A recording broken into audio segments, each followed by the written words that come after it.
चलिए बेटा, तो पिछले वीडियो में जो है पढ़े थे हम लोग सेंटर ऑफ मास के बारे में। इस वीडियो में जो है पार्ट 2 है सेंटर ऑफ मास का। सेंटर ऑफ मास में पिछले वीडियो में हम पढ़े थे कि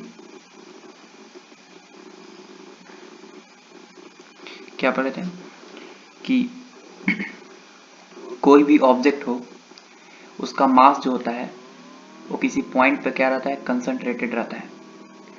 तो उस पॉइंट को ही हम लोग बोलते हैं सेंटर ऑफ मास। ठीक है, तो हम पिछले वीडियो में बताए थे मास मोमेंट, कि मास मोमेंट क्या होता है। मास मोमेंट होता है m इंटू आर वैक्टर। ये ना बताए थे मास मोमेंट यही बताए थे।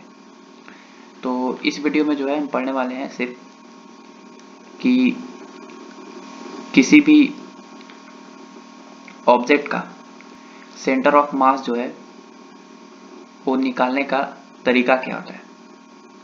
ठीक है, और हम सेंटर ऑफ मास निकालने के लिए फॉर्मूला पढ़े थे कि r centre of mass is equal to m1r1 plus m2r2 plus m3r3 plus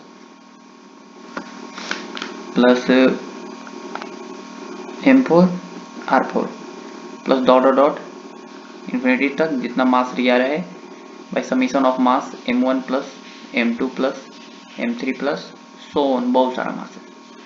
इस सेंटर ऑफ मास का हम फॉर्मूला पढ़े थे, इन पढ़े थे सेंटर ऑफ मास का ये फॉर्मूला पढ़े थे। अगर यहाँ पर x लिखना है तो x सेंटर ऑफ मास लिख लो। फिर पढ़े थे m1x1 plus m2x2 plus m3x3 by so on by m1 plus m2 plus m3। y centre of mass लिखना है तो y सेंटर ऑफ लिख लो, YCM equal to y1 m1 y1 plus m2 y2 plus m3 y3 so on पढ़े थे। तो हम जो है आगे जो है प्रोसीड करने वाले हैं कि सेंटर ऑफ मास जो है वो किसी दो बॉडी का हम कैसे निकालें। ठीक है, सेंटर ऑफ मास जो है किसी दो बॉडी का हम कैसे निकालें, दो ठो मास का कैसे हम सेंटर ऑफ मास निकालते हैं, वो भी दो ठो पॉइंट मास का। इसके बारे में जो है हम डिस्कस करेंगे। ठीक है, तो हेडिंग लगाना। सबसे पहला हेडिंग लगाओ कि centre of mass of two point masses. ठीक है, ये दो ठो पॉइंट मासेस है तो उसका सेंटर ऑफ मास हम कैसे निकालेंगे। तो सीखते हैं, देखो आराम से समझना। सबसे पहले जो है मान लो कि दो ठो मास है। क्या है? दो ठो मास। देखो मास क्या क्या है। सबसे पहला मास है यहाँ पे लेट्स m1 और एक और मास है m2। इसको ज्वाइन करने वाला जो लाइन है वो a है। ठीक है, अब m1 मास जो है वो पड़ा हुआ है हमारा ऑरिजिन पर। m1 मास का जो लोकेशन है वो हमारा क्या है, ऑरिजिन है। तो ये वाला हो गया हमारा y एक्सिस, ये वाला हो गया हमारा x एक्सिस, ये वाला जो एक्सिस हो गया हमारा x एक्सिस हो गया। और a वाला जो मास है m2, m1 जो है 0,0 पे है माने ऑरिजिन पे है, और m2 मास जो है वो d,0 पे है। d,0 मतलब यहाँ से कितना डिस्टेंस दूर, d डिस्टेंस दूर, d डिस्टेंस दूर। अब बताओ कि हमको सेंटर ऑफ मास निकालना है। तो सेंटर ऑफ मास का फॉर्मूला क्या पढ़े थे, अभी तुरंत बताएं, m1r1 प्लस m2r2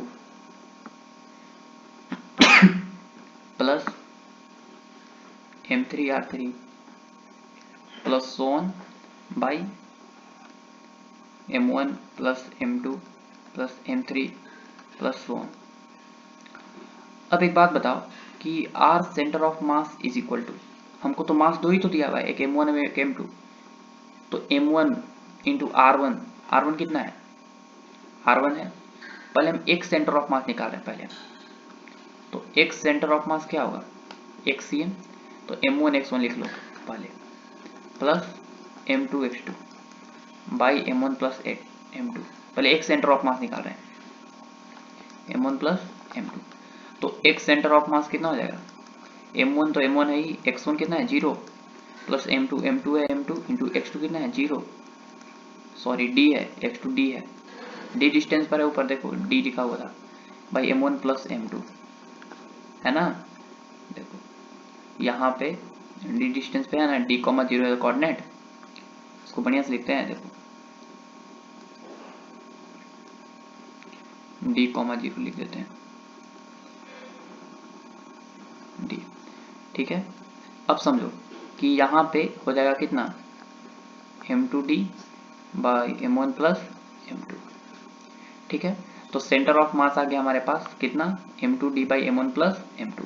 तो मान लो कि सेंटर ऑफ मास कहीं पर यहाँ पर है, यहाँ पर है, ये हमारा हो गया centre of mass, COM, centre of मास। तो मान लो कि ये जो डिस्टेंस है हमारा x1 है, और ये जो डिस्टेंस है हमारा क्या है, इस मास से डिस्टेंस जो है सेंटर ऑफ मास का वो x2 है, इस मास से x1, ठीक है। तो हमको पता है कि x तो निकल गया centre of mass, m2d by कितना है m1 प्लस m2। अगर हम x1 लिखे कितना, m2d by m1 plus m2, तो x2 कितना होगा, x2 कितना होगा, दूसरा मास से डिस्टेंस, ये x1 जो है वो पहले मास से डिस्टेंस है जो निकाल चुके हैं, और दूसरा मास से डिस्टेंस कितना होगा, तो d में से x1 घटा देंगे, d माइनस x1, तो x2 के बराबर आएगा, तो हो जाएगा d माइनस x1। तो x2 equal to d minus x1 कितना है, x1 है m2d by m1 plus m2, तो आएगा m1d by m1 plus m2, ठीक है। अच्छा, तो एक काम करो, x1 बाई x2 निकालो, तो x1 कितना है, x2 m2d by m1 plus m2 by x2 कितना है m1d by m1 plus m2।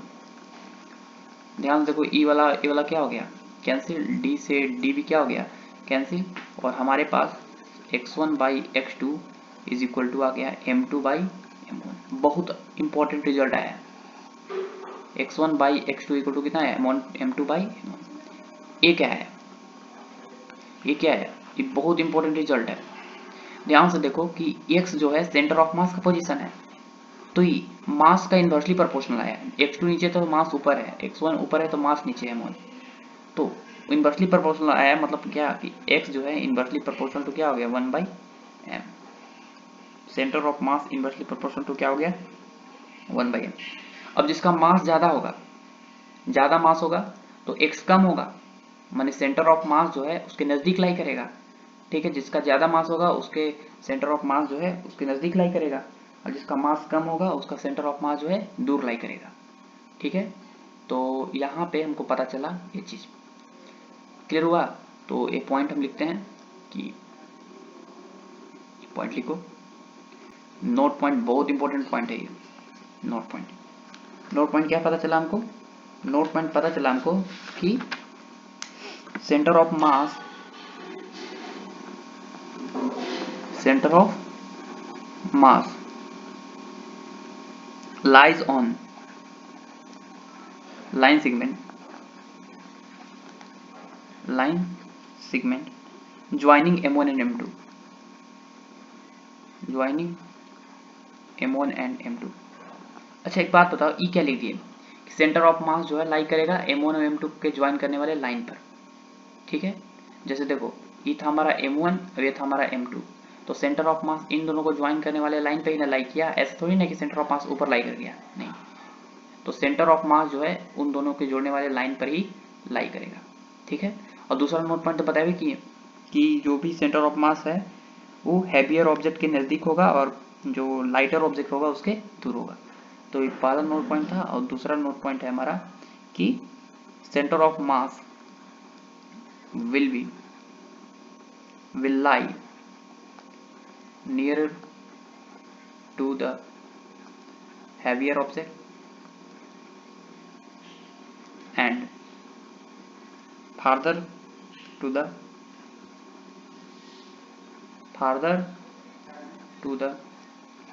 कैसा ऑब्जेक्ट, लाइटर ऑब्जेक्ट, ठीक है। सेंटर ऑफ मास जो है वो हेवियर ऑब्जेक्ट के नजदीक होगा और फादर ऑब्जेक्ट क्या होगा, दूर होगा। देखो ना, मास ज़्यादा होगा तो x क्या होगा, कम होगा, तो x कम होगा मतलब नज़दीक होगा सेंटर ऑफ मास, और m कम होगा तो x क्या होगा, ज़्यादा होगा, मास कम होगा तो याद रखना। अच्छा, एक एग्जाम्पल करके बता रहे हैं। अच्छा, एक चीज़ और है कि y सेंटर ऑफ मास कितना होगा, तो बताओ कि m1 इंटू वाई भी जीरो है, प्लस m2 इंटू वाई भी कितना है, जीरो है। दोनों में y centre of mass zero है, m1 प्लस m2। देख लो, विश्वास नहीं तो m1 का y कोऑर्डिनेट कितना है, y कोऑर्डिनेट जीरो है, m2 का y कोऑर्डिनेट जीरो है, तो यहाँ पे m1 क्या होता है, y सेंटर ऑफ मास। अगर नहीं याद है तो y सेंटर ऑफ मास का फॉर्मूला क्या होता है, m1 y1 plus m2 y2 by m1 plus m2। लिखते हैं, चलो लिख ही देते हैं, पहले लिख देते हैं फॉर्मूला तुम लोगों को याद नहीं रहता। m1 y1 plus m2 y2 by m1 plus m2। अब y1 भी जीरो है, m1 इंटू जीरो, और y2 भी जीरो है, m2 इंटू जीरो, बाई कितना, बाई m1 प्लस m2। तो कितना हो जाएगा, इसको सीधा लाइन पार दो,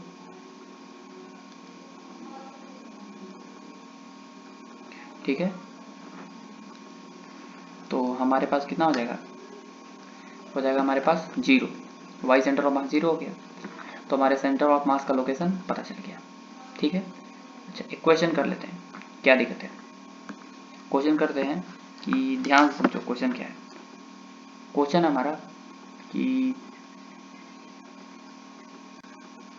क्वेश्चन है कि यहाँ पर हमारा एक y एक्सिस है और यहाँ पर हमारा एक x एक्सिस है, दिस इज y एक्सिस, और यहाँ पर एक मास है 2 kg का, तो 0,0 पर है, और यहाँ पर एक मास है 10 kg का, इसका कोऑर्डिनेट है 2,0। तो सवाल है कि find position of centre of mass, find position of centre of मास। अब देखो, इस सवाल से हम तुमको समझाएंगे कि कोई भी हैवियर ऑब्जेक्ट होता है उस तरफ सेंटर ऑफ मास लाई करता है। तो बताओ कि अगर हम एक सेंटर ऑफ मास निकालें तो एक सेंटर ऑफ मास क्या होता है, m1 x1 plus m2 x2 by m1 plus m2, यही ना होता है एक सेंटर ऑफ मास, बिल्कुल यही होता है। तो एक बात बताओ कि ये तो निकाल लिए, अब यहाँ पर कि जो दिया हुआ है वो हम सॉल्व कर रहे हैं, ध्यान से देखो कि x centre of mass is equal to m1 है कितना 2 kg इंटू x1 कितना है, x1 है 0 प्लस m2 है 10 kg इंटू x2 कितना है 2 बाई m1 प्लस m2 ने 10 प्लस 2, तो कितना हो गया 10 चूजा 20 बाई कितना 12, ऊपर हो गया kg मीटर और नीचे kg से kg कैंसिल, और हमारे पास आ गया कितना 10/6, 6 एकम 6, 4 8 6 48, फिर ऐसे ही 1.83 मीटर आया। एक सेंटर ऑफ मास 1.83 आया। वाई सेंटर ऑफ मास आ गया कितना, वाई सेंटर ऑफ मास आ गया m1 y1 plus m2 y2, m1 y1 plus m2 y2 by m1 plus m2। तो बताओ कि m1 कितना है, m1 है कितना, m1 है 2 kg, y1 कितना है 0 प्लस m2 कितना है 10 kg इंटू y2 भी कितना है 0 बाई m1 प्लस m2 ने 2 प्लस 10, तो कितना आया y सेंटर ऑफ मास 0 है, 0 मीटर है। मतलब सेंटर ऑफ मास जो है वो लाई कर रहा है किस पे, x एक्सिस पे, y एक्सिस पे नहीं, ठीक है। तो सेंटर ऑफ मास अगर x एक्सिस पे लाई कर रहा है तो 1.83 मीटर है, 1.83 मीटर। अच्छा, ई वाला कोऑर्डिनेट कितना होगा, तो बीचों बीच होगा 1,0 और 1.83 मीटर कितना आएगा, तो 1.83 यहाँ पर आएगा, यहाँ से 1.83, तो 1.83 जो है 0 यहाँ पर आएगा। मतलब ऑब्जेक्ट का सेंटर ऑफ मास कहाँ है, यहाँ पर। देखो ए वाला जो है पॉइंट, ए 10 kg के नज़दीक है लेकिन 2 kg से दूर है, तो हम तो बोले ही हैं कि सेंटर ऑफ मास जो होता है वो किसी हैवियर ऑब्जेक्ट से क्या होता है, नियर होता है और कोई लाइटर ऑब्जेक्ट से फारदर होता है, दूर होता है। ठीक है। अच्छा, सेंटर ऑफ मास समझने के लिए एक छोटा सा एग्जांपल बताते हैं।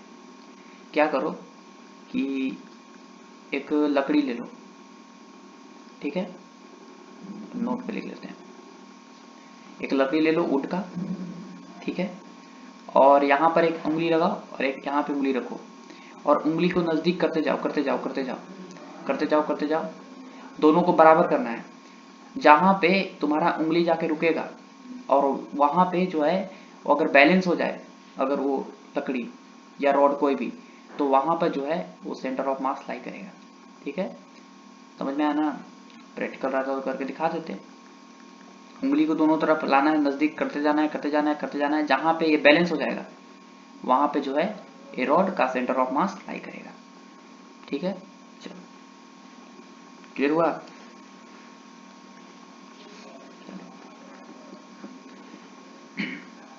एक एग्जांपल समझाते हैं। एग्जांपल है कि displacement of centre of mass.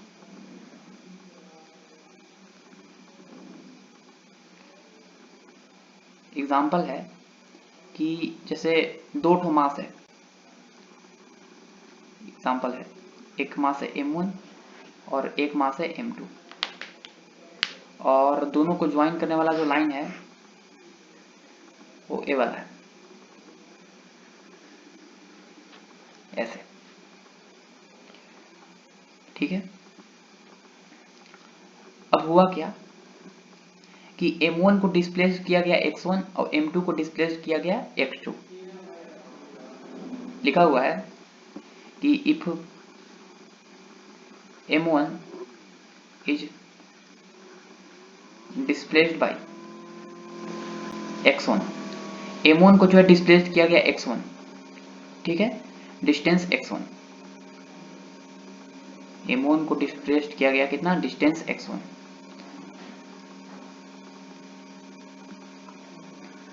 By distance x1। ठीक है, m1 को डिस्प्लेस किया गया है डिस्टेंस x1, माने इसको डिस्प्लेस किया गया पीछे की तरफ, इधर यहाँ पे। ठीक है, तो बताना है कि find displacement of mass m2 so that center of mass remain at same point, remain at same point। कह रहा है कि m1 को जो है हम डिस्प्लेस किया गया x1 पीछे डिस्प्लेस किए, तो सवाल में है कि m2 को कितना डिस्प्लेस किया जाए ताकि सेंटर ऑफ मास जो है क्या रहे, सेम रहे, सेम पॉइंट पे रहे। तो सुनो, पहला केस, यहाँ पे हम केस लेके तुमको समझाते हैं कि सेंटर किधर जो है डिस्प्लेस करना पड़ेगा। केस 1, जैसे मान लो कि पहले जो पोजीशन था वो m1 था यहाँ पर पहले, लेकिन अब जो है m1 आ गया यहाँ पर। ठीक है, x1 डिस्टेंस दूर। ठीक है, और इसको ज्वाइन करने वाला लाइन है वो हमारा क्या है, m2 है यहाँ पे। अब m2 को जो है तीन ठो केस है कि या तो m2 को यहाँ पर करो, या तो m2 को यहाँ पर करो, या तो m2 को यहाँ पर करो। चलो हम m2 को मान लो कि यहाँ पर डिस्प्लेस किए, यहाँ पर मान लो कि डिस्प्लेस किए x2। तो अब जो है m1 और m2 को ज्वाइन करने वाला जो लाइन है अब a ना है, अब a है। पहले सेंटर ऑफ मास यहाँ पे था, अब जो है सेंटर ऑफ मास कहाँ हो गया, यहाँ पे। क्यों? क्योंकि हमेशा सेंटर ऑफ मास हमेशा क्या होता है, m1 और m2 को ज्वाइन करने वाले लाइन पर। हम पीछे बता दिए, देखो नोट पॉइंट लिखवाए थे, तब नोट पॉइंट एक लिखवाए थे, तब बताए थे नोट पॉइंट में कि सेंटर ऑफ मास जो होता है, centre of mass lies on the line segment joining the mass m1 and m2 हमेशा। तो अगर हम m1 और m2 को ज्वाइन करेंगे, अगर इसको इधर डिस्प्लेस करेंगे तो सेंटर ऑफ मास तो चेंज हो गया। यहाँ कहाँ रहा सेंटर ऑफ मास, पहले यहाँ था। सेंटर ऑफ मास जो है m1 और m2 को ज्वाइन करने वाला लाइन पर मान लो कि यहाँ पे था, लेकिन अगर m2 को ऊपर डिस्प्लेस करेंगे तो अब तो ज्वाइन करने वाला लाइन a हो गया, अब सेंटर ऑफ मास ऊपर चला गया। तो सवाल में तो बोल रहा है कि remain at same point, remain at same point. तो इसका मतलब है कि M1 M2 को ऊपर डिस्प्लेस नहीं करेंगे। अच्छा, ये वाला केस तो फेल हो गया, क्योंकि सेंटर ऑफ मास जो है उसका कोऑर्डिनेट क्या हो गया, coordinate of centre of mass will change. ठीक है। मान लो केस 2 देखते हैं। केस 2 कि मान लो कि यहाँ पे मास M1 है और पहले था यहाँ पर, ठीक है, पहले था यहाँ पर। अब जो है, अब मास M2 को यहाँ पर ले आए, मान लो नीचे ले आए, तो अब तो M1 और M2 को ज्वाइन करने वाला लाइन जो है ए वाला हो गया। अब तो सेंटर ऑफ मास जो है वो कहाँ चल गया, नीचे, यहाँ पे चल गया सेंटर ऑफ मास। लेकिन हमको सवाल में तो दिया हुआ है कि सेंटर ऑफ मास फिक्स होना चाहिए, तो यहाँ पे जो है कोऑर्डिनेट ऑफ सेंटर ऑफ मास क्या हो गया, इज चेंज्ड। लेकिन सवाल में सेम दिया हुआ है, तो ये भी केस हमको गलत करना पड़ेगा। सेंटर ऑफ मास फिक्स करना है, तो एक लास्ट केस पता है, केस क्या है कि M1 और M2 है, इसको डिस्प्लेस किए हैं कितना, x1। तो एक काम करो कि M2 को तुम क्या करो, डिस्प्लेस्ड कर दो यहाँ पे M2, यहाँ से x2 डिस्टेंस दूर, यहाँ पे x1 डिस्टेंस दूर है, तो x1 डिस्टेंस डिस्प्लेस किए हैं x1 तो M1 को, तो तुम क्या करो कि इसको डिस्प्लेस कर दो कितना, x1। इसको तो कर भी किए हैं, सवाल में दिया हुआ है। अच्छा, अब सेंटर ऑफ मास कहाँ था, यहाँ पे था, इससे डिस्टेंस था सेंटर ऑफ मास x1 पहले जब जो डिस्प्लेस नहीं किए थे तब, और M2 से डिस्टेंस कितना था, x2। लेकिन सेंटर ऑफ मास फिक्स होना चाहिए, यहीं पर होना चाहिए सेंटर ऑफ मास, तो इसलिए क्या होना चाहिए, सेंटर ऑफ मास वहीं पर होना चाहिए। इसका मतलब है शुरुआत में, कि शुरुआत में सेंटर ऑफ मास कहाँ पे था, शुरुआत में सेंटर ऑफ मास कहाँ पे था, तो शुरुआत में था सेंटर ऑफ मास कहाँ पे, देखो इनिशियल था सेंटर ऑफ मास यहाँ पर। तो अगर हम यहाँ पे सेंटर ऑफ मास लिखते हैं तो क्या लिखते हैं, मान लो कि यहाँ पे शुरुआत में जब इसको डिस्प्लेस नहीं किए थे तो ई वाला centre of mass x1 distance पे था, और वाला कितना था, x2 डिस्टेंस पे। तो सेंटर ऑफ मास क्या था, हम बताए थे कि x1 by x2 equal to M2 by M1 आता है। तो इसको सॉल्व किए थे तो कितना आया था, M1 x1 बराबर M2 x2, ये आया था। शुरुआत में सेंटर ऑफ मास के लिए ये था, लेकिन बाद में क्या हुआ कि अब जो है M1 इंटू x1 नहीं, x1 प्लस कैपिटल X1 हो गया बराबर M2 इंटू x2, x2 नहीं x2 प्लस स्मॉल x2। ठीक है, अब ध्यान से देखो गुना करो, तो M1 x1 plus M1 into x1 बराबर M2 x2 plus M2 into capital X2। देखो M1 x1 और M2 x2 बराबर था, इसलिए कट गया, तो हमारे पास आ गया सेंटर ऑफ मास का पोजीशन के लिए M1 x1 बराबर M2 x2। तो यहाँ से हमारे पास x2 पूछा था ना, x2 इक्वल टू हो गया M1 x1 बाई M2। ये हो गया हमारा सेंटर ऑफ मास के लिए, इतना डिस्प्लेस हमको करना पड़ेगा। क्लियर हुआ, ठीक है, चलो समझ में आना। देखो अगला है सेंटर ऑफ मास जो है 3 ऑब्जेक्ट के लिए कितना हो, कैसे होगा, सेंटर ऑफ मास जो है 3 ऑब्जेक्ट के लिए कितना होगा। तो एक बार ये देख लेते हैं, centre of mass for 3 point masses, 3 point masses, centre of mass for 3 point masses. जैसे मान लो कि एक एक्सिस है ऐसे, ये हमारा y एक्सिस है, ये हमारा x एक्सिस है। यहाँ पे मान लो कि 0,0 पे एक मास पड़ा हुआ है M1, यहाँ पे मान लो कि D 1,0 पर एक मास पड़ा हुआ है M2, और D2,0 पर एक मास पड़ा हुआ है M3। हमको सेंटर ऑफ मास निकालना है तीनों मास का। तो सेंटर ऑफ मास निकालने का क्या फॉर्मूला है, बहुत आसान, सेंटर ऑफ मास निकालने का फॉर्मूला तो बहुत बार पता है, सेंटर ऑफ मास निकालने का फॉर्मूला है एक centre of mass equal to m1x1 plus m2x2 plus m3x3 by m1 plus m2 plus m3।